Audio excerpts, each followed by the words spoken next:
कुछ अहम खबरें हैं जो मैं आप तक पहुंचाना चाहता हूं।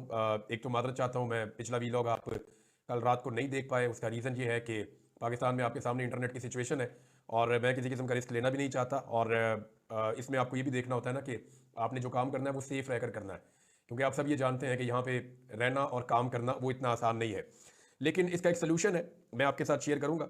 पाकिस्तानी रियासत जो है वो अरबों रुपए खर्च कर रही है सिर्फ नौजवानों को उनकी राय देने से रोकने के लिए, कि आम आदमी जो है वो अपनी बात ना कर सके, सिर्फ अशराफिया अपनी बात कर सके सोशल मीडिया के जरिए से। तो पाकिस्तान की जो रियासत है वो इसके लिए अरबों रुपए खर्च कर रही है, लेकिन ये अरबों रुपए अगले 24 से 48 घंटों में ज़ाया हो जाएंगे। और उसकी वजह सादी ये है कि नौजवान हर चीज़ का हल निकाल लेते हैं। आप जो मर्जी कर लें, उल्टे लटक जाएं, सीधे हो जाएं, कुछ भी करें, इसका हल निकल आएगा। मैं आपको अभी कुछ चीज़ें थोड़ी देर में बताऊंगा इसी वीलॉग में कि इसको टैकल कैसे करना है या मुझे कितनी समझ आई है।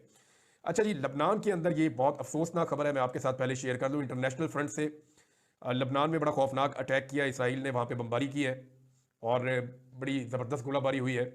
इसके अलावा गज़ा में भी इसराइल ने अपने हमले को तेज़ किया है और 2 घरों के ऊपर शदीद बमबारी की है।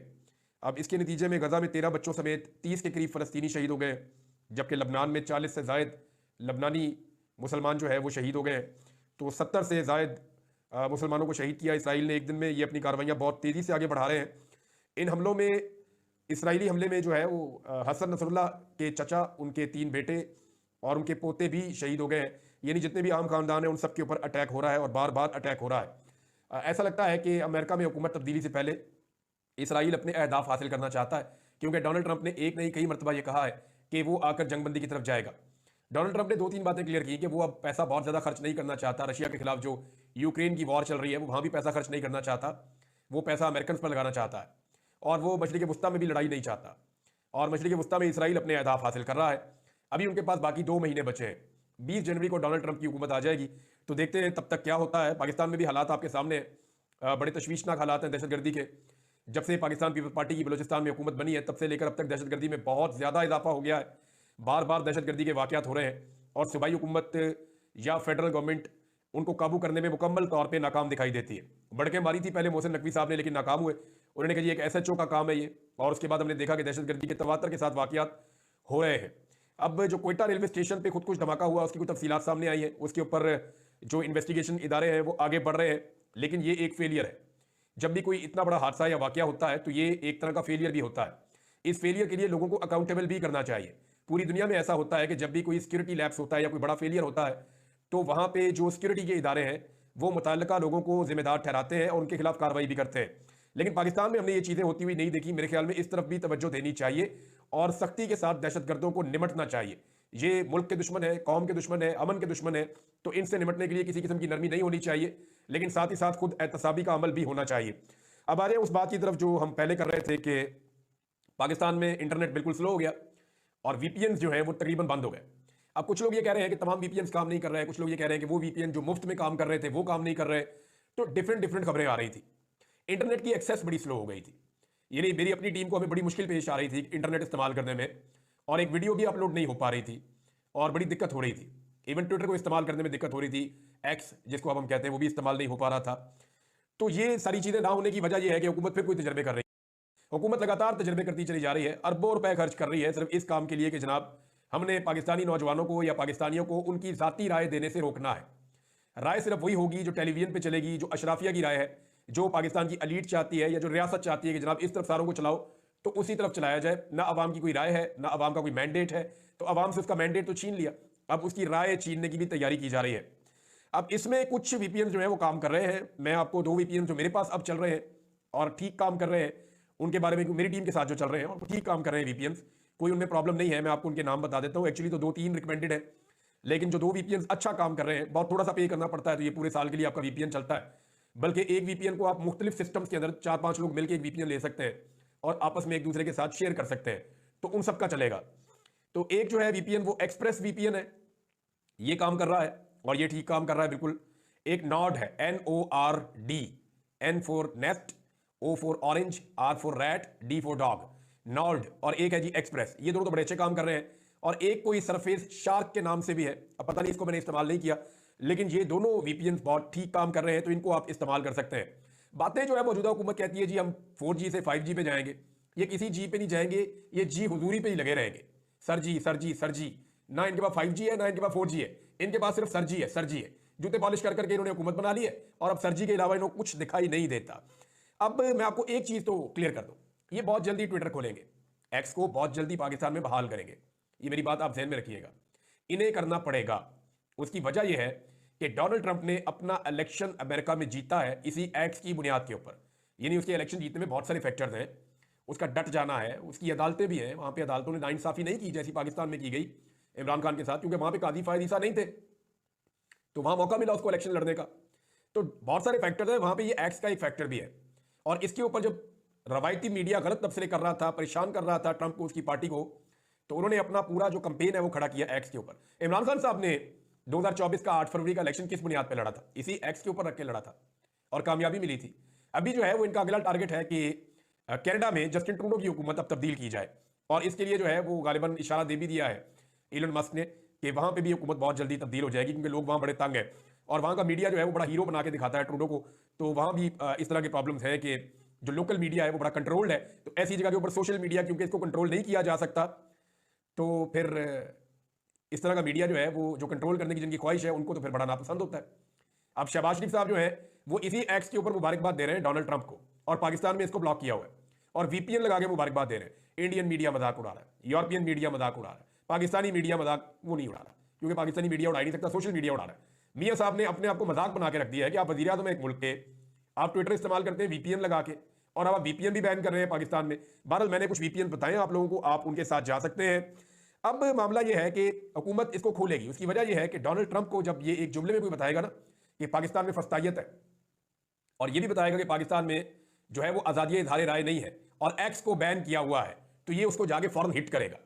तो उससे पहले पहले आप देखिएगा ये एक्स की बंदिश जो है उसको खत्म कर देंगे और ये इंटरनेट के ऊपर आपका ट्विटर चलना शुरू हो जाएगा थोड़े अरसे में, क्योंकि इतने तगड़े हैं नहीं। शहबाज शरीफ ने अपने मुंह से कहा था कि बेगर्स आर नॉट चूजर्स, तो एक्चुअली वो अपने आप को बेगर समझते हैं, उन्हें लगता है कि वो मांगने वाले हैं, फकीर हैं, भिखारी हैं, लिहाजा उनकी कोई चॉइस नहीं हो सकती, उनको ट्विटर खोलना पड़ेगा, और ऐसा लगता है कि ये फिर ट्विटर खोल देंगे। अब नाज़रीन एक और बड़ा इशू उठा हुआ है, वो पाकिस्तान तहरीक इंसाफ के अंदर है। देखें इसके ऊपर जरा खुल के बात कर लेते हैं। तहरीक इंसाफ अपने ही सोशल मीडिया से तंग आ गई है। तहरीक इंसाफ की जो क़यादत है, उन्हें लगता है कि उनका सोशल मीडिया उनका बहुत ज़्यादा एहतसाब कर रहा है।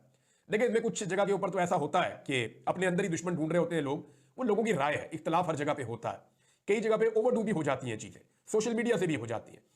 लेकिन तहरीक इंसाफ के लिए सोशल मीडिया क्या है, ये मैं आपको अभी बताऊंगा इस वीलॉग में। यानी जो लोग आज सोशल मीडिया के ऊपर तनकीद कर रहे हैं ना, उन्हें आइडिया ही नहीं है कि सोशल मीडिया पाकिस्तान तहरीक इंसाफ के लिए क्या है। तो मैं आपको ये बता देता हूं कि ये सोशल मीडिया कैसे मुख्तलिफ है और कैसे अलग है बाकी सोशल मीडिया से जो पाकिस्तान तहरीक इंसाफ के लिए काम कर रहा है, और तहरीक इंसाफ की क़यादत इससे खाइफ क्यों है ये भी आपको बताता हूं। देखिए जो पाकिस्तान तहरीक इंसाफ के सोशल मीडिया एक्टिविस्ट है ना, ये आम पाकिस्तानी है, इनमें बेशतर ऐसे हैं जो पाकिस्तान तहरीक इंसाफ के वर्कर्स भी नहीं है। ये आम पाकिस्तानी के तौर पे ठीक को ठीक और गलत को गलत कह रहे हैं, और ये सिर्फ नजरिया को फॉलो करते हैं। इनमें जो है बाशऊर नौजवानों की अक्सरियत है, खवातीन भी हैं, हजरात भी हैं, नौजवान लड़के लड़कियां हैं, तो ये बाशऊर नौजवान है, इन्हें कोई लालच नहीं है, ना इनको तनख्वाह के ऊपर रखा हुआ है। अब तनख्वाह के ऊपर लाखों लोगों को तो भर्ती नहीं किया जा सकता ना, ज्यादा से ज्यादा आप चंद 100 लोगों को भर्ती कर सकते हैं, गरीब मुल्क है, किसी पॉलिटिकल पार्टी पे बस इतना पैसा होता भी नहीं है। तो बहरहाल ये लाखों लोगों को तो आप भर्ती नहीं कर सकते कि आपने भर्ती कर दिया, लालच दे दी या तनख्वाह के ऊपर इनको रख लिया। ये लोग जो भी करते हैं ना, ये अपने मुल्क के लिए अच्छा सोच कर करते हैं, इन्हें लगता है ये चीज़ ठीक है तो ये इस तरह करते हैं। इनका अपना जाती कोई लालच है नहीं, यानी इनमें से किसी ने इलेक्शन नहीं लड़ना। ज्यादातर सोशल मीडिया के ऊपर ऐसे लोग हैं, ना इन्होंने इलेक्शन लड़ना है, ना इन्हें कोई सीटें चाहिए, ना इन्हें कोई ओहदे चाहिए, ना इन्होंने पाकिस्तान तहरीक इंसाफ से कोई फायदे लेने। ये तो सिर्फ पाकिस्तान के चक्कर में इमरान खान का साथ देते हैं। और इमरान खान का साथ ये क्यों देते हैं, इस पर गौर करें आप। ये इमरान खान का साथ देते हैं इमरान खान के मौक़िफ़ पर डट जाने की वजह से, इमरान खान के अपने करैक्टर की वजह से जो बड़ा मजबूती के साथ खड़ा हुआ है, तो ये इमरान खान के किरदार की वजह से उसको सपोर्ट करते हैं। इनमें से बेशतर तो ऐसे हैं नौजवान जो उस वक्त बिल्कुल छोटे छोटे बच्चे थे, जिन्हें क्रिकेट की समझ ही नहीं थी 92 में। कई लोग समझते हैं कि ये क्रिकेट के फॉलोअर्स हैं, बहुत सारे ऐसे हैं जिनको क्रिकेट पसंद ही नहीं है, वो क्रिकेट देखते भी नहीं है, लेकिन फिर भी इमरान खान को बहुत फॉलो करते हैं, वो लीडर समझते हैं इमरान खान को। उनके लिए इमरान खान एक लीडर है, एक क्रिकेटर नहीं है, क्योंकि बेशतर तो ऐसे हैं जिन्होंने 92 के वर्ल्ड कप के बाद आंख खोली इस दुनिया में, या उस वक्त वो 2 साल 3 साल 4 साल 5 साल के थे, जिन्हें क्रिकेट का शऊर ही नहीं था। तो ये इमरान खान को क्रिकेट की वजह से नहीं, उसके करैक्टर की वजह से सपोर्ट करते हैं, और बिल्कुल स्ट्रेट फॉरवर्ड किस्म के लोग हैं, ये किसी का उधार नहीं रखते। यानी इन्हें इस बात से फर्क नहीं पड़ता कि ये कितना बड़ा आदमी है, या कोई मिनिस्टर है, या कोई बड़ा ओहदे में बैठा हुआ है, कोई गवर्नर है, कोई वजीर आजम है। इन्हें फर्क पड़ता होता तो ये एस्टेब्लिशमेंट के साथ टक्कर ले लेते, इन्हें फर्क पड़ता तो ये वजीर आजम के साथ टक्कर लेते। कभी इनके पासपोर्ट ब्लॉक होते हैं, कभी इनके घर वालों को तंग किया जाता है, कभी इन्हें उठाकर भी ले जाते हैं, कभी इनको ब्लॉक कर दिया जाता है, कभी ने कोई नुकसान, कभी कोई नुकसान, लेकिन उसके बावजूद ये पीछे नहीं हटते। अगर ये बुज़दिल होते और स्ट्रेट फॉरवर्ड ना होते और आपसे डर जाते तो ये बहुत पहले बाकी लोगों से डर जाते। आप इन्हें डरा नहीं पाएंगे। दूसरा ये है कि ये अमीर और खानदानी रईसों के गुलाम नहीं है। इनको सबसे पसंदीदा नारा इनका यह है कि जी हम गुलाम नहीं है। इमरान खान के पीछे इसलिए चलते हैं। तो अमीर है, कोई खानदानी रईस है, कोई पुराना सियासतदान है खानदानी, इनको इस बात से कोई फर्क नहीं पड़ता। इन्हें फर्क पड़ता है कि किस आदमी की कुर्बानी क्या है और किस आदमी का नजरिया क्या है। इन्होंने पहली मर्तबा गरीब और मिडिल क्लास आम लोगों को कई दूर दराज इलाकों से चुनकर लीडर बनाया। बहुत सारे हीरे इन्होंने तलाश किए सोशल मीडिया के जरिए से और उनको दुनिया के सामने लेकर आए हैं। आज वो लोग जो 20-20, 25-25 साल से सियासत कर रहे हैं, उनके कद बहुत छोटे हो गए हैं बहुत सारे ऐसे लोगों के सामने जिन्हें कल तक कोई जानता भी नहीं था। जनूबी पंजाब से, कबायली इलाकों से, दूर दराज एरिया से ऐसे ऐसे हीरोज ढूंढ कर लाते हैं ये सोशल मीडिया के लोग और बताते हैं और फिर उनको हीरो बनाते भी हैं सोशल मीडिया के जरिए से। इन्हें फर्क नहीं पड़ता कि ये साबिक वजीर आजम का बेटा है या वजीर आला का बेटा है। इन्हें फर्क नहीं पड़ता कि इसकी अरबों खरबों की जायदाद है या इसकी 40 फैक्ट्रियां हैं। एक छोटा सा दुकानदार या एक सेलमैन भी इनके लिए बहुत बड़ा हीरो बन जाता है। ये सोशल मीडिया का कमाल है। पाकिस्तान तहरीक इंसाफ में कई लोगों ने अपना सोशल मीडिया बनाने की कोशिश की, सारे के सारे नाकाम हुए। और यानी इस सोशल मीडिया ने किया ये कि एक हुजूम को एक कौम के अंदर कन्वर्ट किया। मैं अली अमीन गंडापुर साहब का आपको एक स्टेटमेंट पढ़ के सुनाऊंगा। एक तो शेख वकास अकरम साहब का स्टेटमेंट है, वो तो आप सबने सुना। अली अमीन गंडापुर साहब का एक स्टेटमेंट है, उसकी सिर्फ मैं 2 लाइनें आपको पढ़ के सुनाऊंगा, फिर मैं आपको बताता हूं कि एक्चुअली चक्कर क्या है। गंडापुर ने कहा कि जो घर में बैठकर तहरीक इंसाफ पर तनकीद कर रहा है, मैं उसे पीटीआई का समझता ही नहीं हूं। और उन्होंने कहा कारकुन नाराज है, वजीर डी चौक पर हमें छोड़कर आ गए, उनकी नाराजगी को खत्म करेंगे। उन्होंने कहा जिनकी बात कर रहे हो ये अपने घर में बैठे होते थे, ये डी चौक में होंगे भी नहीं, मेरी पार्टी है, मुझे पता है कौन क्या है। उन्होंने कहा इनकी नाराजगी जाए भाड़ में, खुद निकलते नहीं है, बैठे घर में होते हैं, बाहर बैठकर बातें कर रहे होते हैं, जो जाने वाले साथ थे वो अब भी साथ है। अच्छा जी, अब बात यह है कि अली अमीन गंडापुर साहब कहते हैं कि ये घर में बैठ के सोशल मीडिया चलाते हैं तो ये जाए भाड़ में। इमरान खान ने इनको क्या नाम दिया था? इमरान खान ने इन्हें कहा था कीबोर्ड वॉरियर्स। Keyboard warriors. अब कीबोर्ड वॉरियर इमरान खान ने कहा तो इसका मतलब क्या है? वो इनको वॉरियर समझते थे। इमरान खान को सोशल मीडिया की अहमियत का पता है। वो इस बात को जानते हैं कि 10 में से 1 आदमी सड़क पे आता है, लेकिन अगर 10 आदमी कीबोर्ड पे बैठे हो तो वो एक तहरीक खड़ी कर सकते हैं। इमरान खान ये जानते हैं कि फ्यूचर जो है वो सोशल मीडिया का है। इमरान खान को ये पता है कि मुस्तकबिल में जितने इलेक्शन हुआ करेंगे सोशल मीडिया के ऊपर पैगाम जारी होंगे, वहीं पे सारी चीजें होंगी, उनके मुताबिक इलेक्शन चला करेंगे। इमरान खान साहब इनसे 10 साल आगे सोच रहे हैं और ये इमरान खान साहब से 20 साल पीछे सोच रहे हैं। नॉर्मल जमाने से भी 10 साल पीछे जा रहे हैं। आज पाकिस्तान तहरीक इंसाफ के पास जो सबसे बड़ी ताकत है वो तहरीक इंसाफ का सोशल मीडिया है, जिससे पाकिस्तान की एस्टेब्लिशमेंट तंग है, जिससे पाकिस्तान की सारी हुकूमत तंग है, पाकिस्तान के रियासती इदारे तंग है। वो सारे ये कह रहे हैं कि हमने जो भी तजर्बा किया उसको उल्टा कर दिया किसने? सोशल मीडिया ने। अगर आप सर्वे उठा के देखें तो 80% कामयाबी पाकिस्तान तहरीक इंसाफ को इस सोशल मीडिया की वजह से मिली है। यही कीबोर्ड वॉरियर्स लोगों को बता रहे थे कि आपका इंतखाबी निशान ये है, आपने इसके ऊपर मोहर लगानी है। अब सारे लोग तो जलसे में नहीं आ सकते ना, सारे लोग एक जैसे होते भी नहीं है। लेकिन क्या आप डिस्करेज करेंगे जो आदमी बैठ के सोशल मीडिया के ऊपर आपकी लड़ाई लड़ रहा है? तो क्या आप डिस्करेज करेंगे उसको गाली देकर कि तू लड़ाई लड़ी ना, भाड़ में जाओ, तुम भाग जाओ यहां से, हमें सिर्फ वही 4 बंदे चाहिए जो हमारे साथ जाके मैदान में लड़ाई लड़े? भाई सोशल मीडिया एक बहुत बड़ी पावर है, ये पूरी दुनिया में आपकी आवाज को लेकर जाती है। बेशुमार सोशल मीडिया के लोग पाकिस्तान तहरीक इंसाफ से ताल्लुक रखने वाले मुल्क से बाहर चले गए। क्यों चले गए? ताकि उनकी सोशल मीडिया पे आवाज बंद ना हो। और ये लोग जो बाहर गए ये इमरान खान साहब की कॉन्सेंट से, उनकी मर्जी से बाहर गए थे। इमरान खान साहब को इस बात का पता था।